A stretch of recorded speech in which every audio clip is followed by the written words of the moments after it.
우리가 사도행전을 계속해서 지금 보고 있는데, 사도행전 26장까지 해서 우리가 바울의 재판의 과정을 한 번 더 다시 면밀하게 살펴볼 필요가 있습니다. 바울은 어떻게 보면 재판을 지금 총 한 5번 정도, 근데 그 중에서 정식 고소인에 의한 재판은 어떻게 보면 2번, 그리고 오늘 26장은 어떻게 보면 어, 재판이라기보다는 청문회, 그런 의미가 좀 더 커 보이는 그런 형식을 띠고 있습니다.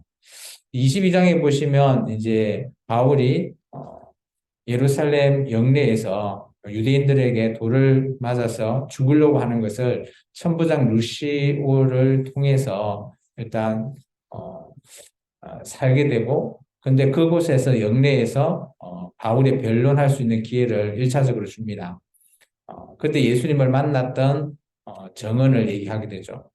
그리고 나서 23장에 이제 사내들인 공회에서 바울이 정언하러 갔을 때, 그때는 예수님을 만난 정언보다는 부활 사건으로 말미암아 바리새인과 사두개파끼리의 또 치열한 논쟁이 있었던 그 사건으로 말미암아 오늘 바울을 죽이려고 하는 40명, 자지도 않고 먹지도 않고 죽이겠다라고 하는 그런 자들이 등장함으로 말미암아 천부장 루시오가 오늘 바울을 예루살렘에서 총독이 있는 가이사라로 급하게 이송을 합니다. 그리고 나서 24장에 이제 가이사라에 도착했던 바울은 그곳 총독인 벨릭스에 의해서 잠깐 재판을 받는데, 그때 정식적으로 이제 유대인들이 변호사 드둘로와 함께 고소를 하게 되죠. 세 가지의 고소 제목을 가지고 고소를 하게 됩니다. 그런데 어차피 그런 벨릭스 총독이 그 재판을 연기해 버리죠. 그러면서 2년 동안 구류당하게 되는 바울을 볼 수 있었고요. 그리고 나서 이제 새로운 총독이 베스도가 임명되어서 이제 벨릭스는 가고 베스도가 새롭게 임명되었을 때 다시 한 번 더 유대인들이 예루살렘에서 고소하기 위해서 가이사라로 가게 되고, 그곳에서 베스도가 다시 한 번 더 그들이 있는 고소인이 있는 그런 재판정에서 재판을 하게 됩니다. 이때 비로소 베스도는 판결을 하죠. 바울은 무죄다. 그런데 제목을 정하지 못했습니다. 그때 이제 그 당시에 베스도가 새로 부임했기 때문에 그 당시 분봉왕이었던 헤롯 아그리파 왕과 그의 동생이었던 뭐 버니게, 그 두 명이 와서 이제 바울의 재판을 다시 한 번 더 자기들도 한번 듣고 싶다 해서 공청회, 우리 같으면 청문회 같은 그런 자리를 주선하게 됩니다. 그게 지난 시간 우리 25장의 22절부터 27절까지였죠. 그때 이제 베스도는 이 아그리파 왕을 통해서 바울의 제목을 어떻게 하면 제목을 정할 수 있을까 해서 오늘 이 청문회를 주도하였습니다. 오늘 우리가 좀 전에 읽었던 6장의 1절부터 7절의 내용은 바울이 아그리파 왕 앞에 서게 되고 아그리파 왕이 오늘 변론할 수 있는 기회를 주죠. 이때 바울은 아그리파 왕을 어떻게 보면 잘 알고 있는 것 같아요. 여기는 헤롯 가문이기 때문에 실제적인 유대인은 아니지만 그래도 유대인의 풍습, 그리고 유대인의 이런 문제들, 이런 것들을 잘 알고 있었다라는 거죠. 따라서 이제 바울이 얘기합니다. 오늘 6절에 보시면 바울이 신문 받은 것들에 대해서 얘기하는데, 바울은 한 가지로 이렇게 어, 자기가 생각했던 이런 고소당한 내용을 한 가지로 정해버립니다. 유대인들이 얘기했던 그 세 가지 제목이 아니라 자기가 진짜 고소를 당한 것은 바로 이것 때문이다라는 딱 한 가지, 6절과 7절의 내용을 보시면 그 내용이 나오죠. 우리 하나님이 우리 조상에게 약속하신 것, 그것과 똑같죠. 7절에 보면 12지파에게 하나님이 받들어 섬김으로 얻기를 바라는 그 그게 뭐냐? 그게 바로 7절에 보면 이 소망이죠, 소망. 이 소망이 뭐냐? 이 소망은 오늘 8절에 나오는 거죠. 당신들이 하나님이 죽은 사람을 살리심을 어찌하여 못 믿을 것이냐. 이게 뭔 말이죠? 어떻게 보면 부활이죠. 예수님의 부활.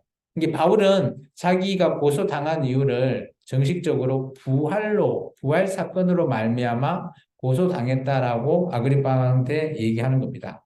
그러면서 아그리빠 왕이 얘기하죠. 어, 하나님의 죽은 사람을 살리심을 어찌하여 못 믿는 것으로 여기니까라고 하면서 아그리빠 왕에게 도리어 질문을 하면서 어떻게 보면 예수님을 증거합니다. 이게 바울의 핵심 전도 전략이라고 저는 보여집니다. 우리가 전도는 어떻게 합니까? 여러분들도 전도 지금 하죠. 친구들을 전도하거나 지인을 전도하거나 가족을 전도하거나 할 때 어떻게 전도한가요? 모든 사람을 한결같이 동일한 방법으로 전도한가요? 아니죠. 오늘 우리가 그런 힌트를 얻을 수 있습니다. 바울은 각 사람마다 전도하는 방법이 조금씩, 근데 한결같은 내용이죠. 예수님을 증거하는데 그들에게 또 사람의 특성에 따라서 조금씩 특색을 주어서 전도하죠. 오늘 말씀을 보시면 이제 아그리파 왕한테 이렇게 전도를 합니다. 그게 9절부터 내용이거든요. 예수님을 맞는 것을 간증 형태로 아그리파 왕한테 얘기합니다. 우리 9절에서부터 11절까지 내용을 같이 한번 읽어볼까요? 나도 나사렛 예수의 이름을 대적하여 많은 일을 행하여야 될 줄 스스로 생각하고 예루살렘에서 이런 일을 행하여 대제사장들에게서 고난을 받아가지고 많은 성도를 옥에 가두며 또 죽일 때에 내가 찬성표를 하였고 또 모든 회당에서 여러 번 형벌을 하여 강제로 모독하는 말을 하게 하고 그들에 대하여 심히 격분하여 외국 성에서까지 가서 박해하였다는 거죠. 바울은 이전에 어떻게 보면 바울이라는 표현은 헬라어식 표현이고요. 그 전에 사울이라고 하는 히브리식 이름의 이름이 사울이죠. 사울이었을 때 나도 유대인이고 사내들의 공회원이었고 나도 이렇게 했다라는 것을 자백합니다. 이게 누구를 전도할 때, 그죠? 예수님을 증거할 때, 나 예수님이 이렇게 만났어. 라고 우리가 만난 예수님을 대해서 고백하듯이, 바울이 자기가 예수님을 만나기 전에 나는 예수님 믿는 자들을 어떻게 했다? 그들을 박해했다라는. 보시면 9절에 보시면 내가 예수님을 이렇게 이름을 대적하는 일을 많이 행했다. 언제요? 사울이었을 때. 그러면서 그런 예수 믿는 자를 10절에 보면 옥에도 가두고 죽일 때 내가 찬성표를 던졌다. 어떤 인물이 떠오르십니까? 우리 사도행전에 보시면 바울이 주도적으로 죽였던 인물이 있죠. 스데반. 스데반을 죽일 때 찬성표를 던졌다라는 거죠. 그래서 바울은 자기가 썼던 저서, 편지 속에서 이런 표현을 씁니다. 나는 죄인 중에 괴수다.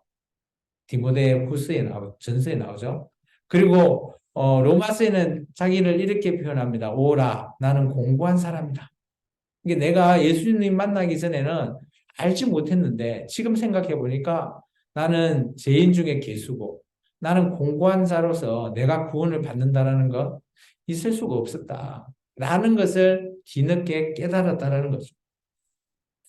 그리고 나서 놀랍게도 11절에 보면 여기 외국성이라는 것이 12절에 나오죠. 다메섹입니다. 다메섹에까지 가서도 예수 믿는 자들 박해했다라는 거예요. 그런 나입니다. 라고 아브리빵에게 먼저 얘기합니다. 그런데 제가 바뀐 이유가 뭘까요? 라는 것을 계속해서 간증해서 얘기하고 있습니다. 예수 만난 간증을 얘기하고 있죠. 12절부터 우리 15절까지 읽겠습니다. 그 일로 대제사장들의 고난과 위임을 받고 다메섹으로 갔나이다. 왕이여 정오는 길에서 보니 하늘로부터 해보다 더 밝은 빛이 나와 내 동행들을 둘러 비추는지라. 우리가 다 땅에 엎드러지매 내가 소리를 들으니 히브리 말로 이르되 사울아 사울아 내가 어찌하여 나를 박해하느냐 가시체를 뒷발질하기가 내가 고생이니라. 내가 대답하되 주님 누구시니까? 주께서 이르시되 나는 내가 박해하는 예수라. 아멘.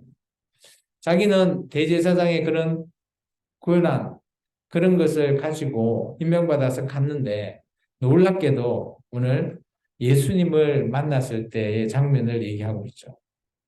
땅이 엎드러졌답니다. 그리고 여기는 이제 그런 표현을 하고 있지 않는데,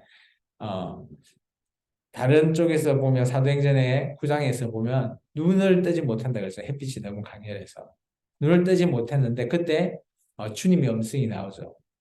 사울아 사울아 여기 말씀 그대로 네가 어찌 나를 박해하냐. 그때 물어봤을 때 누구십니까? 주님 누구십니까? 네가 박해하는 예수다. 라는 그런 정언을 어떻게 보면 우리 좀 전에 봤던 22장 그리고 9장 뭐 이렇게 바울의 예수님을 만나는 정언 그런 장면들을 우리가 볼 수 있습니다. 이때 바울은 우리 22장 때는 그 다음에 한 가지 더 얘기를 하죠. 그럼 예수님 내가 무엇을 하리까?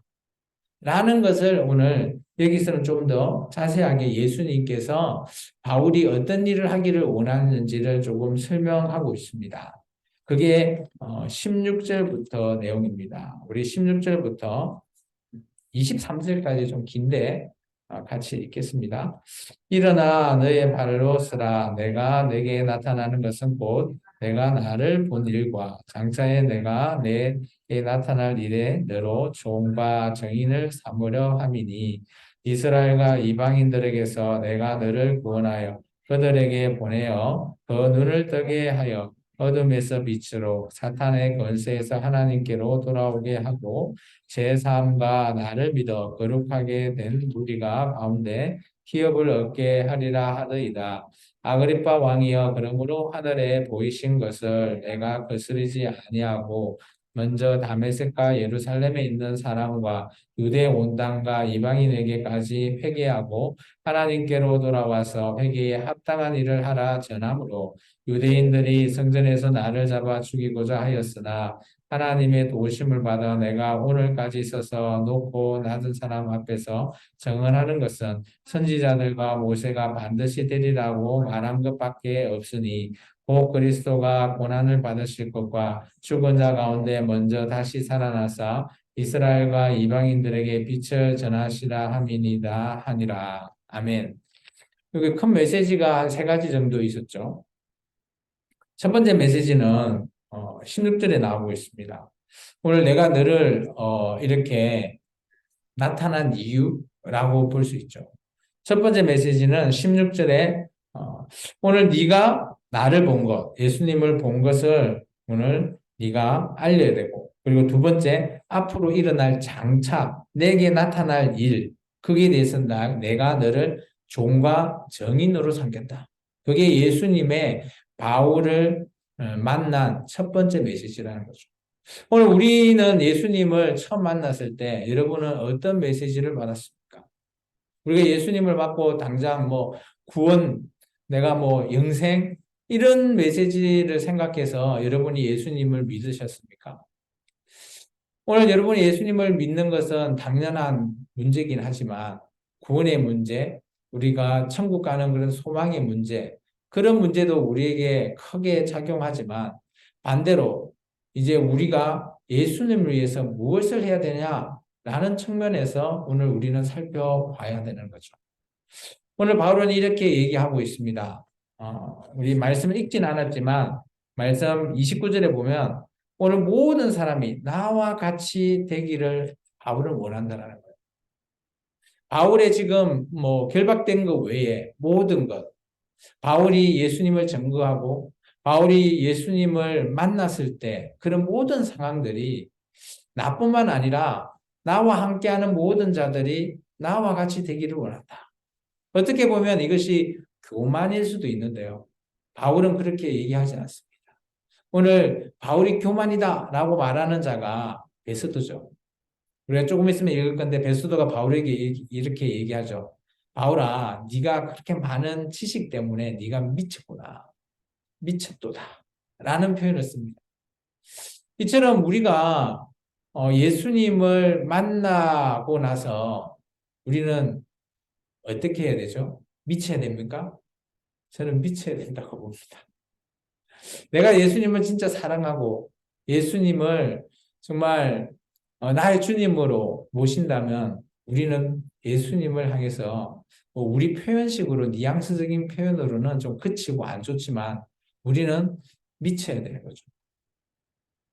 우리는 어느 한쪽에 늘 미쳐 있습니다. 뭐 이런 표현을 쓰니까 좀 이상하긴 한데 우리가 일에 미쳐 있다거나 아니면 누구는 음식에 미쳐 있다거나 어떤 자는 돈에 미쳐 있죠. 지금 여러분은 어디에 미쳐 있나요? 나 미쳐 있지 않아요. 라고 생각한다면 저는 이렇게 판단됩니다. 그러면 당신은 아무짝에도 쓸모없는 사람입니다.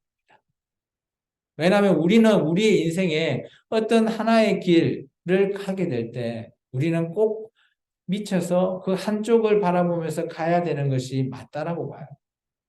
그렇지 않고 방황하고 뭐 나는 안 미쳐야지 라고 할지언정 그것은 본인의 생각이고 그렇다면 그것은 어떻게 보면 우리의 인생을 허비하는 일만 되는 거죠.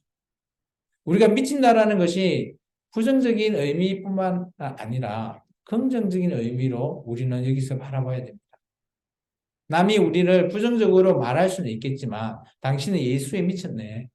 근데 오히려 그것이 우리의 증거가 될 거고요. 우리가 정인으로서 예수님을 전할 수 있는 그런 정인으로서의 또 우리의 삶이 될 수 있다라고 저는 얘기했습니다. 두 번째 메시지는 18절입니다. 그가 눈이 어두웠잖아요. 이제 눈을 뜨게 하고 이전에 그가 바울이 어둠과 사탄의 권세였다면 이제 빛과 하나님께로 돌아오게 된 거죠. 다메섹에서 만나서. 그리고 나서 예수님께서 두 번째 메시지를 줍니다. 그 첫 번째가 제3, 그리고 예수님을 믿는 일, 그리고 세 번째 거룩한 무리 가운데서 이 바울이 기업이 되게 하는 바울을 통해서 많은 자들을 기업으로서 예수님을 함께하는 그런 자로 바울을 쓰겠다는 것. 그리고 세 번째는 저는 이 메시지라고 보여집니다. 20절. 이 20절의 내용은 우리 사도행전 1장 8절의 내용을 좀 기억했으면 좋겠어요. 예수님께서 제자들 앞에서 이 말 하시고 승천하시잖아요. 그죠? 먼저는 내 종족인, 그죠? 유대 족속, 그죠? 그리고 사마리아 땅끝. 여기서 땅끝은 이방인을 가리키는 거잖아요. 그래서 그것을 우리가 지리적으로 보는 것이 아니라 민족적으로 봐야 된다라고 제가 사도행전 1장 할 때 설명해 드렸습니다. 오늘 그거를 토대로 보면 20절에 보면 다메섹과 예루살렘에 있는 사람, 그리고 온 유대 온 땅, 그리고 이방인 꼭 그죠? 사도행전 1장 8절의 뉘앙스적인 모습들이 좀 보입니다. 그러면서 세 번째 메시지는 이거예요. 그런 모든 자들이 어떻게 할 수 있게끔 회개할 수 있게끔 네가 가라는 거야. 두 번째, 하나님께로 돌아올 수 있게끔 네가 가라는 겁니다. 세 번째, 회개에 합당한 일을 하고 전할 수 있도록 네가 가서 그들에게 해라는 거죠. 그래서 우리가 바울을 이방인의 사도라고 말하잖아요. 바울 자신. 이게 바울이 구장에서 그죠? 예수님을 처음 만났을 때 이 메시지를 자기가 품었다라고 보여집니다. 오늘 이 세 가지 메시지를 제가 세 가지라고 했지만 이런 메시지를 아마 바울은 다른 장에서는 깊게 설명하고 있지 않지만 여기 26장에 이렇게 자세히 설명하고 있습니다. 누구 앞에서요? 바로 이방인인 그죠? 아그리파 왕 앞에서 말하고 있다라는 거죠. 그 모습을 바라봤던 베스도 24절입니다. 같이 한번 읽어볼까요? 바울이 이같이 변명하되 베스도가 크게 소리내어 이르되 바울아 내가 미쳤도다. 내 많은 학문이 너를 미치게 한다니. 거기까지요.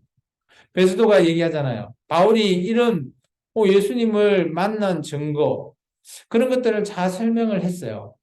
근데 베스도는 어떻게 보면 총독으로서 부임한 지 며칠 되지 않은 그런 자잖아요. 바울을 잘 알지 못하는 자. 그런데 바울에 대한 명성은 아마 로마에까지도 익히 전해졌던 것 같습니다.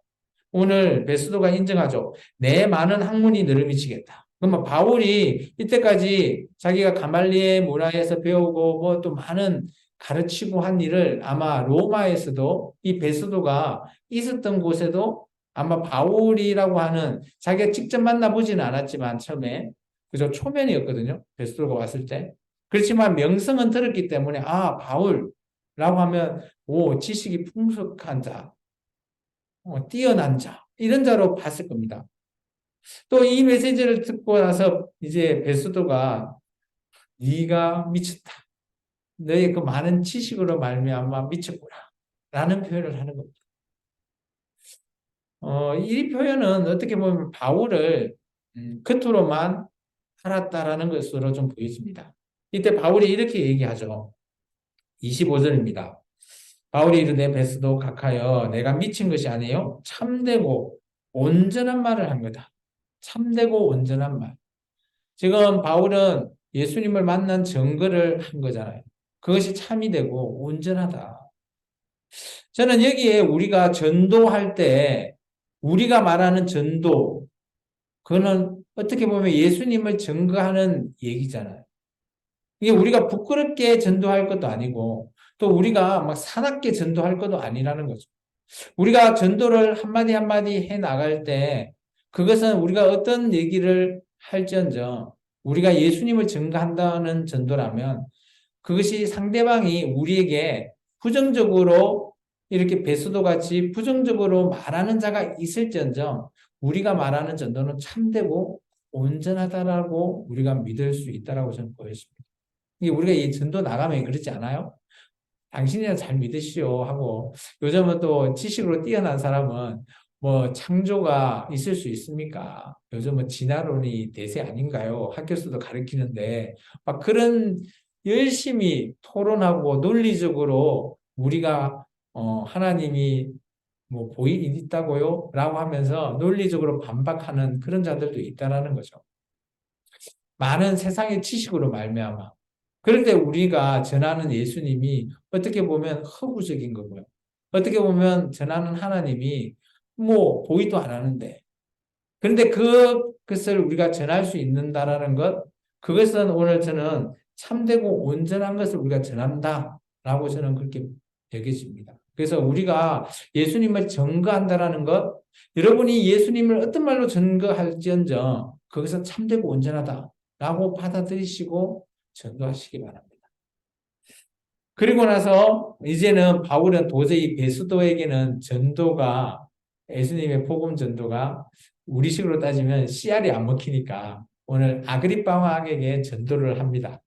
26절부터 볼까요? 26절부터 29절까지 26절부터 27절까지만 읽겠습니다.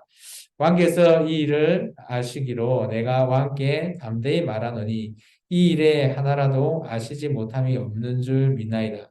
이 일은 한쪽 구석에 행한 것이 아니니이다. 아그리파 왕이여 선지자를 믿으시니까 믿는 줄을 아시니이다. 28절요. 아그리파가 바울에게 이르되 내가 적은 말로 나를 은하여 그리스도인이 되게 하려 하는도다.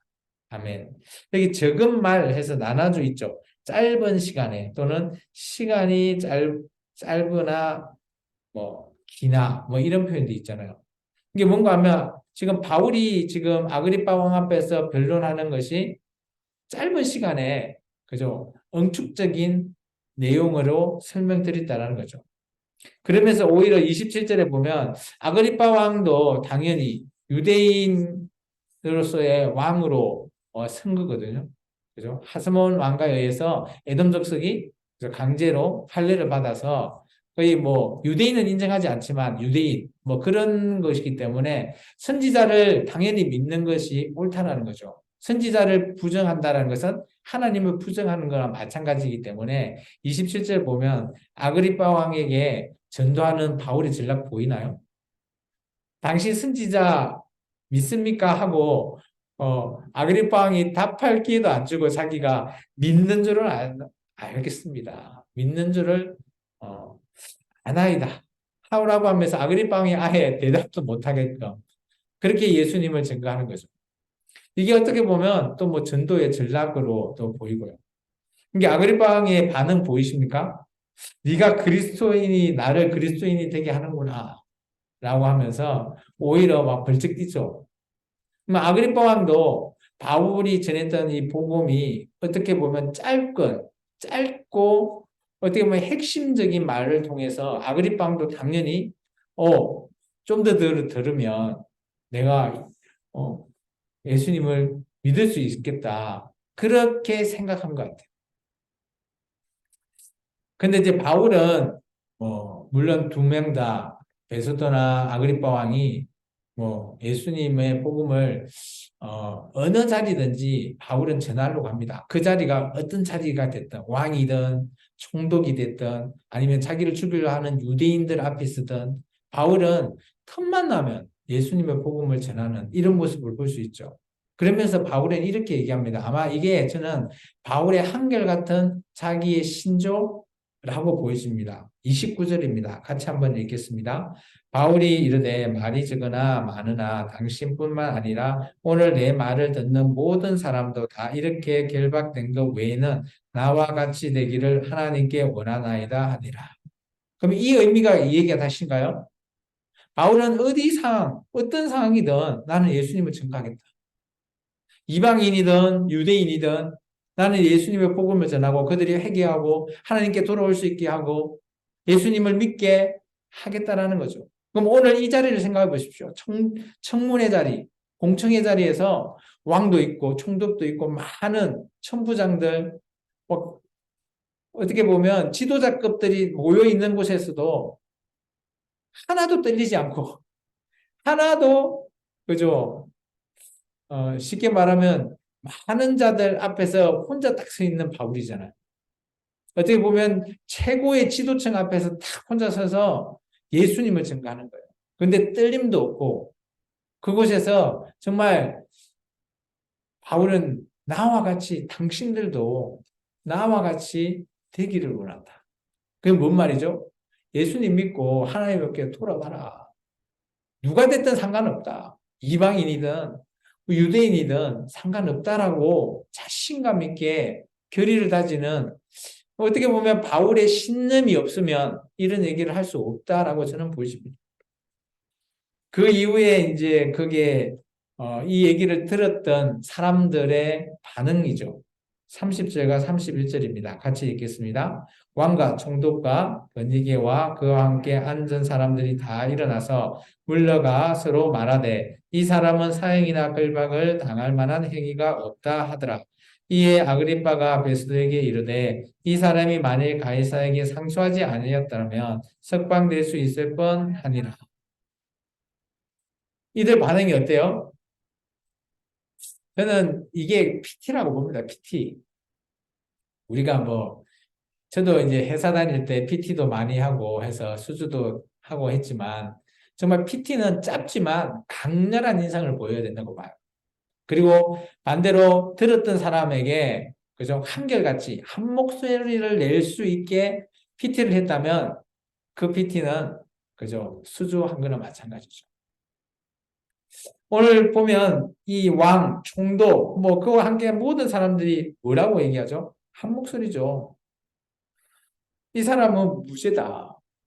근데 이 사람이 가이사라에게 재판 받겠다라고 하지 않았다면, 우리 공청회 열어보니까 당장 그냥 석방해야 된다. 라고 아그리파 왕도 얘기하잖아요.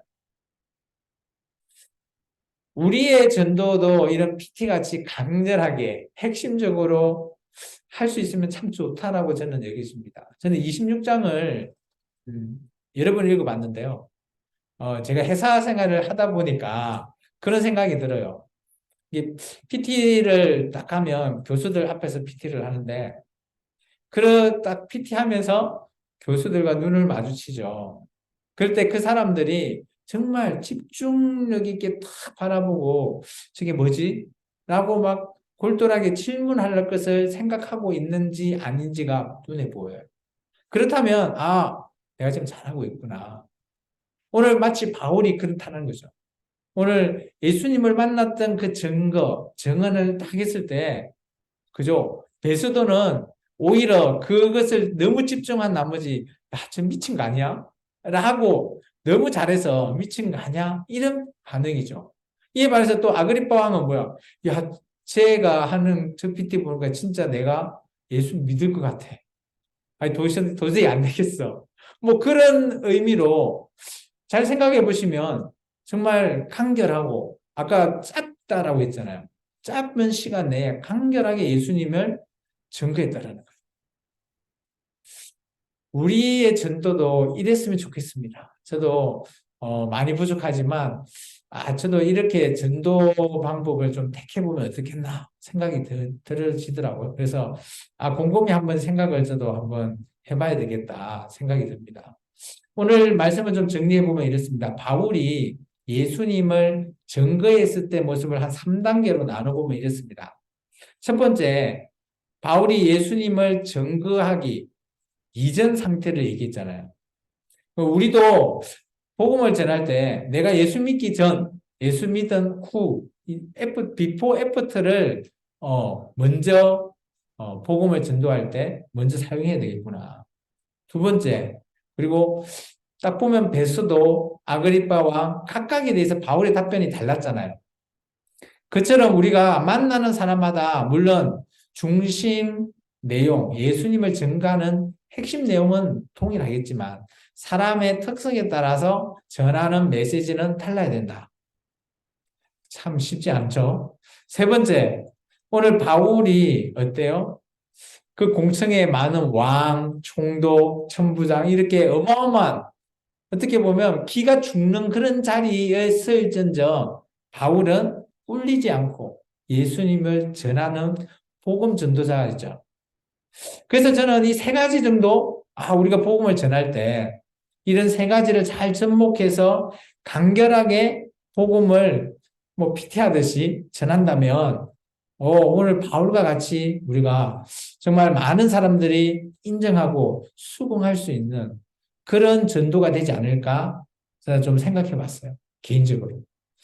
그래서 제가 이제 앞으로 이제 그래서 숙제가 하나 생겼죠. 앞으로 이제 그런 자료들을 좀 정리하고 전도할 수 있는 매뉴얼 이런 걸 좀 만들어서 어떤 식으로 전해볼까 이런 생각들을 올해 안에 한번 또 좀 이렇게 수순이나 이런 거 절차를 만들어서 우리가 전도할 때 좀 더 잘 접목해서 정말 듣는 자들이 오늘 베소도나 아그리파 왕처럼 그들이 반응을 무반응이면 솔직히 그죠 제대로 하지 않았다는 거잖아요.